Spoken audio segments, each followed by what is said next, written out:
Sa nakaraan nating kwento, di nga inasahan ng ating bida na makakatagpo pa siya ng isang demon race.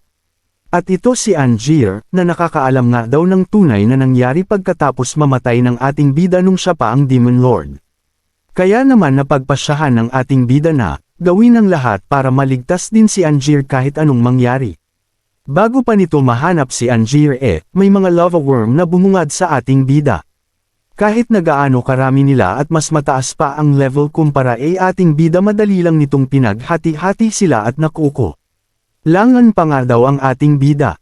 Pagkatapos nga nito, may narinig siyang mga kakaibang tinig na nagmumula sa ibagang dako, kaya napagpa.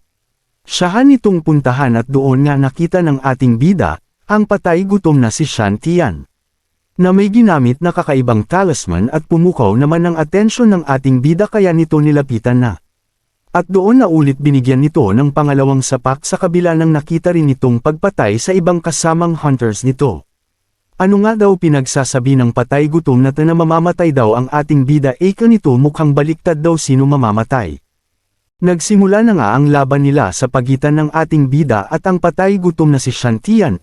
Nagpalabas na nga ulit ito ng maraming talisman at pinagmasdan lang. Silang dalawa ng babae na nasa gilid na nagmamasid. At nagsalita na nga ang patay gutom na sinasabi sa ating bida na, pagpasok ko dito ikaw talaga gusto kong makita agad, at saan-saan ka na naman nagtatago pero ngayon. Galing naman ng tadhana ikaw na yung lumapit sa akin para mamatay, para naman makabawi ako sa pagpapahiya mo. Lalo pang ang inasar ng ating bida na walang pag-aalala sa mga banta ng patay gutom na kaharap nito, nasabi pa nga ng ating bida ano yan? Yan na ba ang huling salita mo, ano nang gagawin mo din aba kapalpakan na naman? At naglabas na nga ito ng isang kakaibang talisman at sinasabi nito sa ating bida na sobrang naiinis na, tingnan natin makakapagyabang ka pa pagkatapos nito. At mamaya alam kong ikaw yung magmamakaawa na wag kong patayin. At nagsama naman pala ito ng kakaibang shadow monster, at nasabi nitong patay gutom na to, bigay mo sakin nagkatawan niya pero wag mo munang patayin at ako na ang gagawa. Nun pahirapan mo siya hanggang hilingin niyang patayin na lang siya. Kaya naman mabilis itong naglaho at sinunod ang utos nagpatay gutom na si Shan. Nabilas naman lumabas ito mula sa likuran ng ating bida, kaso wala naman ang reaksyon ng ating bida at alam nito na ganito mangyayari. At natawa naman ang patay gutom at nagsisisgaw na yan ang kabayaran ng pagpapahiya sa akin. Parang isang usok lang na binugaw ng ating bida nag-shadow monster na walang kahirap-hirap sa ating bida. Wala namang nagawa pa si Shan sa mga nakita nito sa sobrang gulat nito di alam anong ere-reaction nito. Inasar na naman nga ng ating bida na, kala ko ba ito na yung pinakamalakas mong summons na dapat kong katakutan na kahit anong gawin kung makaawa walang mangyayari. Sobrang hina naman yun na yun. Peko namang nagsalita ulit itong patay gutom na nagpalusot pa na, at nagmayabang wag kang mag-alala 1% lang yung nakita mong kapangyarihan ko. Susunod papakita ko sa'yo ang Banggongot na ayaw munang mabuhay pa. Hinamon naman ito ng ating bida at siguraduhin daw nito na din ito madidisappoint ang ating bida ito na do ang last chance nito. Naglabas na naman ng talisman ito ngayon ginamit naman nito ang Death Coffin mag-activate ng ado ito. Lumitaw na nga ito sa likuran ng ating bida kaso sa unang ginawang atake ng patay at gutom ganun din ang reaksyon ng ating bida na walang itong pake. Madali lang nasira ng ating bid ito at nasabi ano ka bata, ito na ba't alaga ito, at nagkawasak-wasak na ito. Activate ulit siya ng isa na naman atake isang darkness slash nga daw. Ito naman din na sa likuran o sa itaas lumabas ang atake mag-cause sa harapang atake ito na wala lang pinagmamasdan lang ulit ng ating bida ito habang papunta na sa kanya. At wala ngang effect ang ginawa nitong atake sa katawan ng ating bida at nakangiti nga lang ito. Salita na nga ang ating bida at napapa nga nanggalang ang patay gutom na, nasabi ng ating bida, wala namang kasunod. Kapal daw ng pagmumuko ng ating bida at minamaliit niya ito. Pinagsabay na nga nito ang dalawang atake sa ating bida sa sobrang inis nito, ang Death God Eye at Illusion Shadow Demonic Needle nga daw. At pinakita na nga ang pag-atake ng patay gutom at tuloy-tuloy ito. Pagkatapos nga ng atake nito, kahit gaano pa karami ang binato nito, wala lang sa ating bida at nagagawa pa't alaga nitong asarin ito na, yung nalang ba lahat ng Malalakas mong atake ilang percent naman ngayon na, dagdag pa ng ating bida na sobrang bagal pa mga bonibitawan mo sakin at di pwedeng maging treat sakin. Inis na nga at nasasabi, imposible naman pinapakita mo parehas pa lang. Tayo di nakakapagpalit ng profession. At pinakita naman ang ating bida, na nagseryoso na nga na sabi ng bida natin, huwag mong ay kumpara sarili mo sakin malaki ang pinag-iba natin, para sakin isa ka lang basura. Nagtaka bigla ang patay gutom biglang nawala sa harapan niya ang ating bida. Sa sobrang bilis ng ating bida di na nagawang makailagta sa atake nito at sulong-salo nito tinaggap ang ginawa ng ating bida. Namuti na nga ang mga mata nito at napasukan na ng dugo sa sobrang lakas ng atake ng ating bida. Kitang-kita naman ang lakas na nadulot ng ating bida at tilapon nga tong patay gutom na ito. Nakahiga na nga ito sa may sulok at sobrang nagtataka na sabi nga nito sa kanyang isip na, nasasabi nga nito, ano daw ang nangyayari kanina mga atake niya.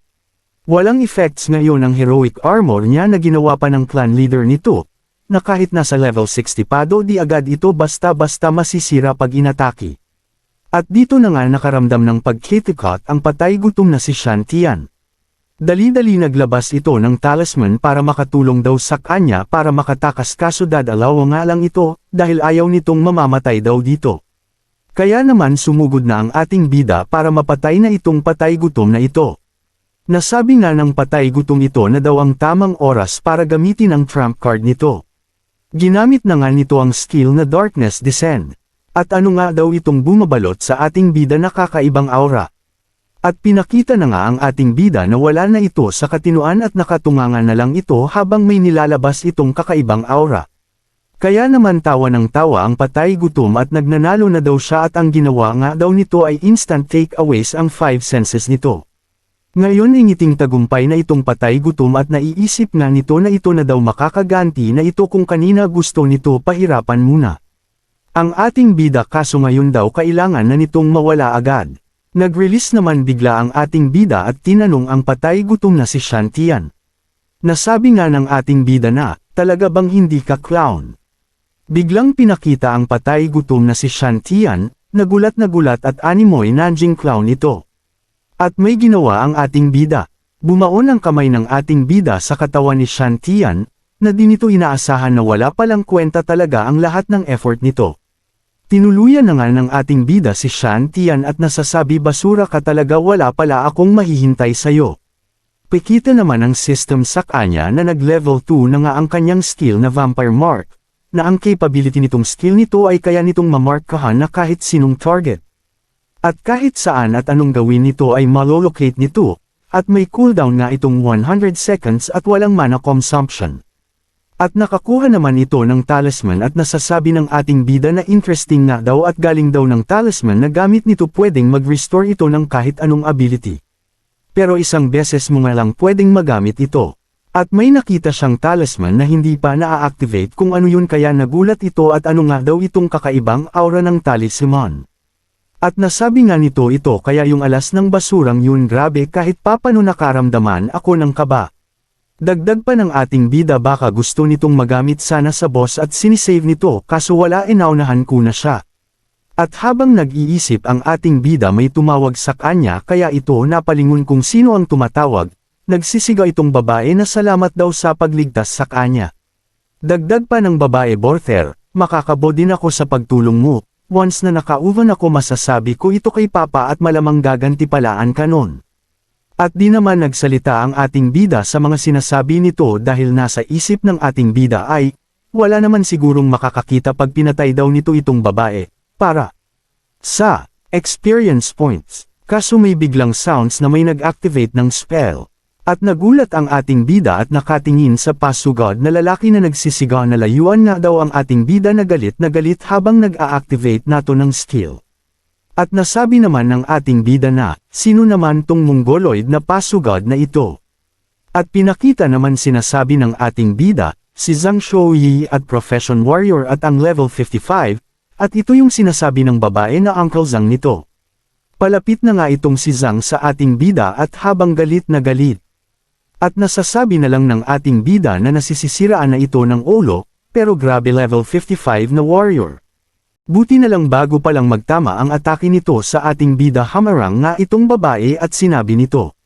Uncle Zhang, pwede ba, maghintay ka, mukhang na misunderstood mo ang mga nakikita mo, niligtas nga niya ko. Tapos aatakihin mo. Kaya napatingin ang ating bida sa babaeng ito at napastop naman ang Uncle Zhang nito.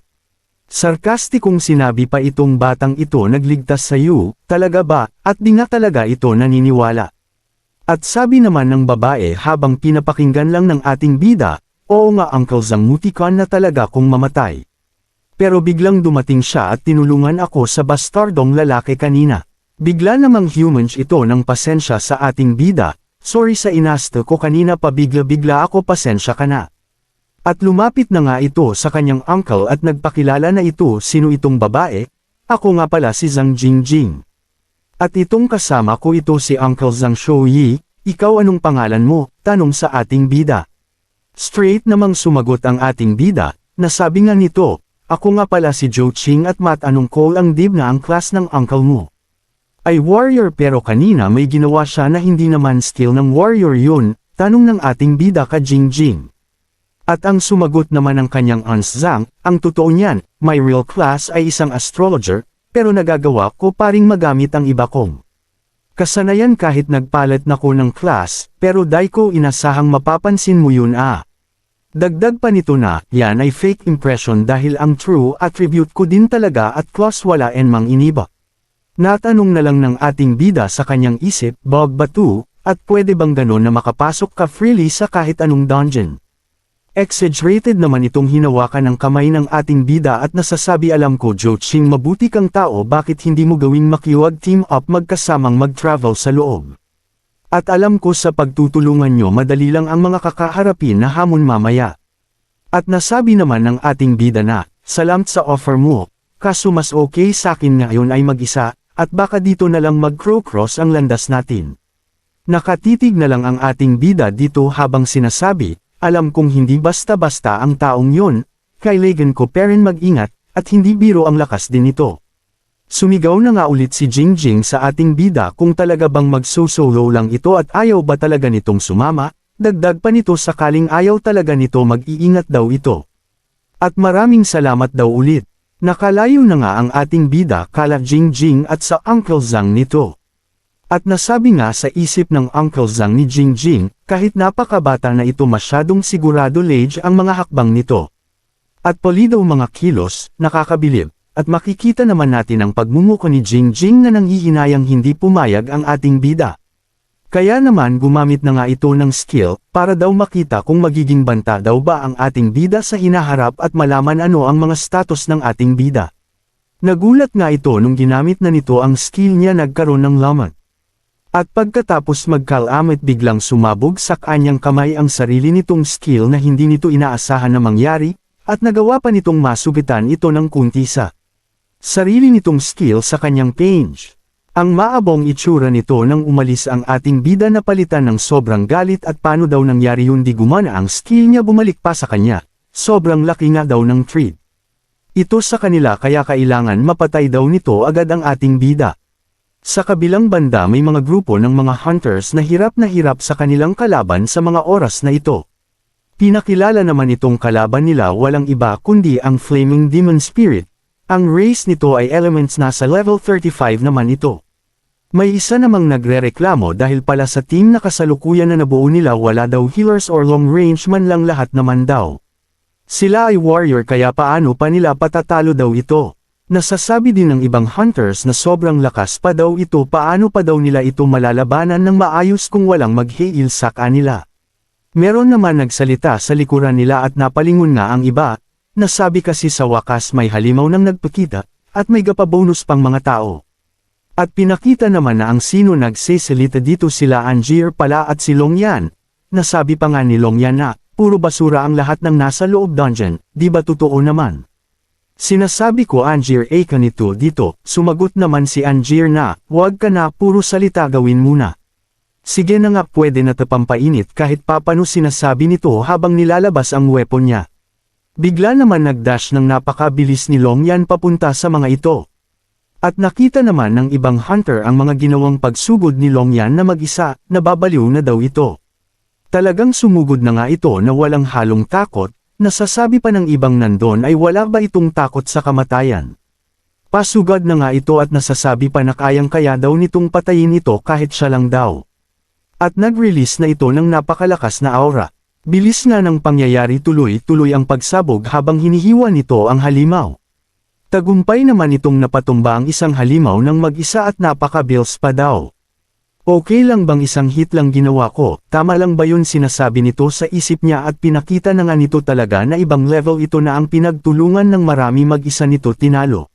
Sobrang nagulat nga ang mga hunters na nakakita talaga sa ginawa ni Long Yan, at tao pa ba ito? At ang lamig naman ng tingin nito sa mga hunters sa likuran nito at tinanong niya kung nakita daw ba nila ang ginawa nito. Bigla nga silang natakot dahil ano bang tanong niya patay tayo ngayon ika ng isang hunter kasi nakita daw nila ang sekreto nito. Gagalit na nga ito na papalapit sa kanila at bigla naman silang lumuhod at nagmamakaawan na wag daw silang patayin di daw nila ipagkakalat ang mga nakita nila. Mas nagalit pa nito nung narinig niya na wala silang sasabihin daw. At bigla naman sinigaw nito wala ba talaga kayong sasabihin sa kabila ng ginawa kong heroic moves maligtas lang kayo.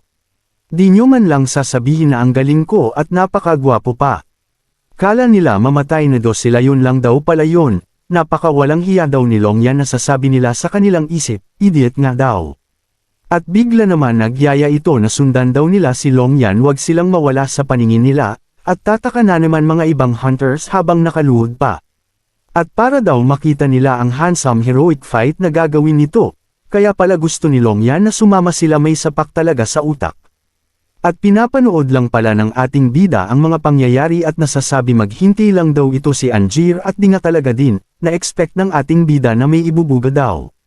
Talaga si Long Yan. At nasabi nga ng ating bida na ang goal ko mapatay ang boss dito pero kailangan ko din na di sila mawala sa paningin ko. Maghintay kayo at sa best time mararanasan nyo ang magandang kamatayan yung lahat, nasasabi nga nito ng ating bida habang pinapakita rin sa likuran niya ang tunay.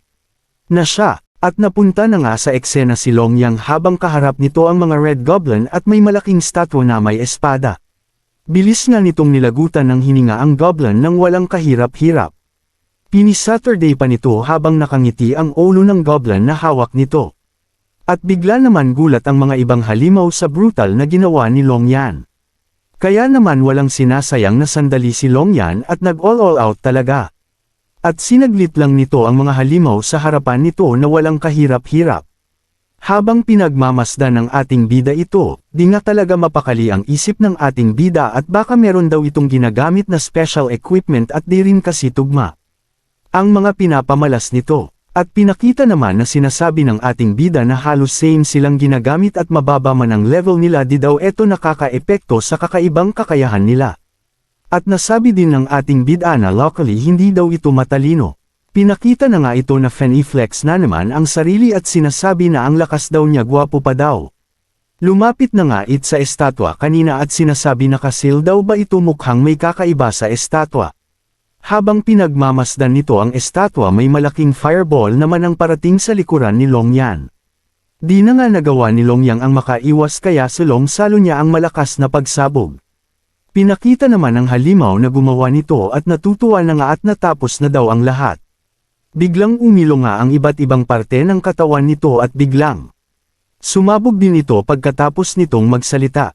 Pinakita naman ng gumawa nito, ito pala si Long Yan na buhay pa nasasabi pa nga nito ang ingay daw masiyadong ng halimaw. Nilabas na nga ni Long Yang ang kanyang sandata na mukhang may gagawin sa estatwa at nasasabi nga din nito na may hidden treasure daw. Nakatago dito at excited daw itong makuha. At pinakita naman ng ating bida at ang halimaw na may binitawang salita na hindi daw naunawaan ni Long Yan kasi ibang language yun na ang mga halimaw lang ang nakaintindi pero syempre naunawaan ng ating bida kaya sinasabi niya na, dumb human pinoprotektahan namin ito ng ilang daang taon at gusto mo talagang magising ang master. Dagdag pa ng ating bida kung master daw ibig sabihin ito na daw ang boss. Wala na ngang sinayang na sandali si Long Yan sinira na nga nito ang estatwa. May narinig itong kakaibang tunog pagkatapos nito nasira ang estatwa. Ganun din sa mga ibang hunters na nandun, may kakaiba silang nararamdaman. Naging alerto naman si Anjeer at mukhang totoo nga ang mga nararamdaman nila. May kakaibang apoy na nga ang lumalabas sa inaapakan nilang lupa. Naramdaman nga nito ni Longyan kaya sa mismong paanan nito yung nararamdaman niyang kakaiba. Kaya nga napadepensa nga ito dahil sa berdeng kakaibang apoy ang bumulwak sa harapan nito. Ang lakas nga daw at napa-atras nga daw ito. Nagulat nga ito mukhang may nakita itong nakatawag ng atensyon ni Longyan. Unti-unti na nga pinakita ito pagkatapos ng malakas na pagsabog. Kakaibang paa ang lumitaw mukhang di nga ito basta-basta halimaw. At pinalkita na nga kung nung nilalang ang lumabas. Ito pala ay Warhorse, ang Death Spirit Warhorse na nasa level 25 race undead. Ano nga daw itong nakikita ni Longyan, ito na ba daw ito? Bigla na ngang sumugod ito as direction ni Longyan at nagulat ito pero humanda ng isang pag-atake. Wala na nga daw aaksayahin pang pagkakataon ito at papatayin daw nito agad. At nagwas-iwas ito ng sandata. At makikita natin kung tagumapay pa dalagang napatay ito ng ating bida. Wala namang damage ang nagawa ni Longyan sa Warhorse. Kaya nga laking pagtataka ni Longyan ano daw nangyari di daw ba nito Natamon. At alam nga ng ating bida anong tunay na nangyari, yung atake nga daw ni Longyan, oo tumawa daw sa mga mata ng karamihan. Pero ang totoo, sobrang bilis daw ng halimaw at naiwasan ito nagsobrang bilis. Sobrang lakas nga ng aura ang binuhos nito habang may nagsalita na, "Sealed me for 10,000 years" pero ngayon daw nakawala na ito at humanda. Na daw ang lahat para mamatay at aalisin daw nito ang kalayaan nila. Unti-unti na ngang nare-reveal sino ito at nasasabi nito maghanda na daw silang maruruming mga tao.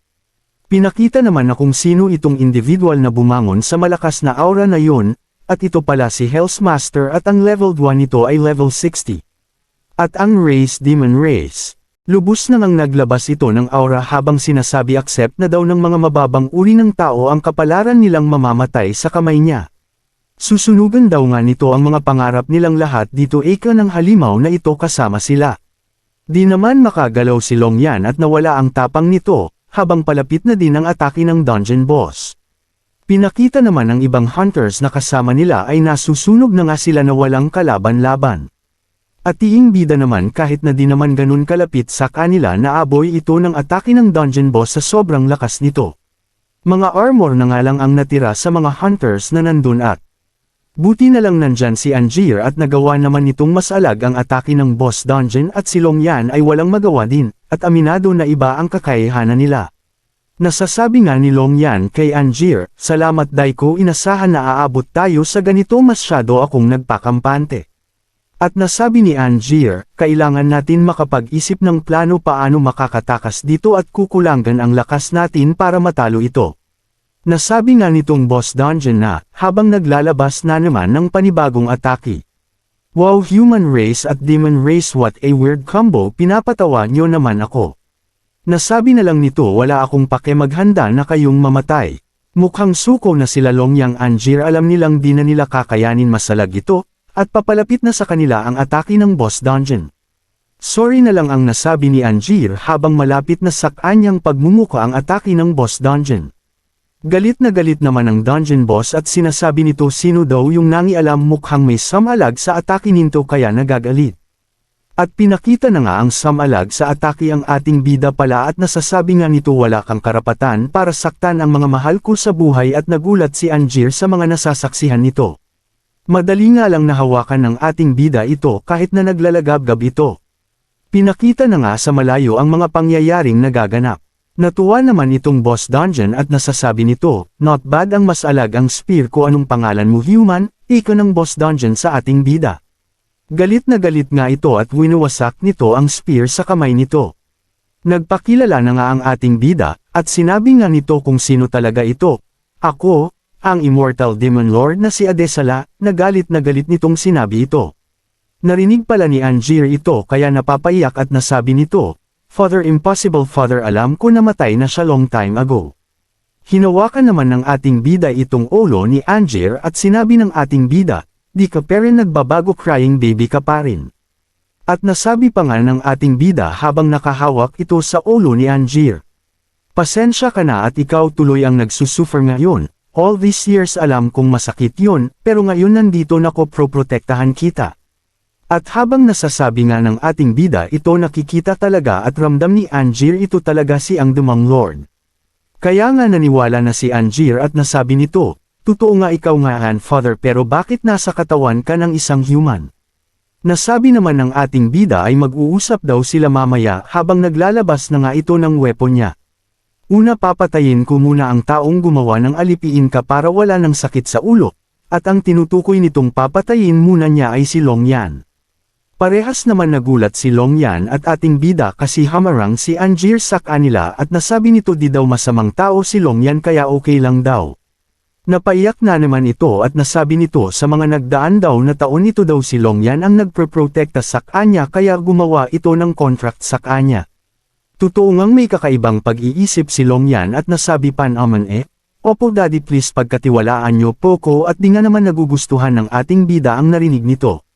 Sinipa nga lang ng ating bida ito at sinabi lang hiya ka sino nagsabi sa'yo tawagin mo akong daddy. At nagseryoso na nga ang ating bida at tumingin na nga ito sa dungeon boss at nasabi bata lucky ka ngayon I will deal itong boss muna. Dinaman natutuwa ang boss dungeon sa mga nakikita nito at nasasabi habang nagpapalabas ng malakas na energy blast. Father and daughter reunion nakaka-touch naman pagmasdan. Pinakawalan na nga nito at nag-ready naman ang tatlo sa pagkakataon na at nasabi pa ng dungeon boss mag-reunion daw sila sa impyerno. Nagawa naman nilang makailag sa pagkakataon nato. Sabay-sabay na nga silang umatake at malapit na sila sa dungeon boss. Nakapag-launch naman sila ng atake dito, nagkaroon ng malakas na pagsabog. Pinakita naman na parang walang epekto ang ginawang atake ng tatlo na sabi pa ng dungeon boss, nakakakiliti naman yun na ba yun? Tilapon nga sila nang winasiwas sila ng dungeon boss. Nakalapag naman sila ng maayos at naiinis na nga ang ating bida ano daw ba ito di ito tinatablan ng atake. Dagdag pa ng ating bida, hirap ng sitwasyon ko si ako magawang makipagsabayan sa kanya, laki ng gap namin. Nabigla naman ang tatlo biglang nawala ang dungeon boss. Out of nowhere may nagsalita at sabi let's kill this one first nga daw. Nasa likod pala ito ni Angier. At kabado naman si Angier at naramdaman na niya ito. Napasigaw na nga lang ito ang humingi ng tulong father nga daw. At nagawa palang nabutas ang katawan ni Angier gamit ang kamay ng dungeon boss na natutuwa pa sa mga nangyayari. Galit na galit nga ang dalawa habang sinisigaw nila parehas ang pangalan ni Angier. Abangan na nga natin sa susunod na kwento paano nila malalabanan ang overpower na dungeon boss na ang ating bida ay wala rin binatbat dito. Tuluyan bang mamatay silang tatlo sa kamay ng dungeon boss o magagawang maligtas din ang ating bida si Angier sa kamatayan? At tuluyan na ngang nag-all out ang ating bida sa sobrang galit nito, magagawa na bang matalo ng ating bida ito? Kaya naman kung interesado kayo malaman ang mga susunod pang mga kwento pwede ka namang mag-like at mag-comments at palambing. Na din ng subscribe dapat naka-bell all para updated ka lag sa mga darating pa nating uploads. Muli maraming salamat sa suportang tunay.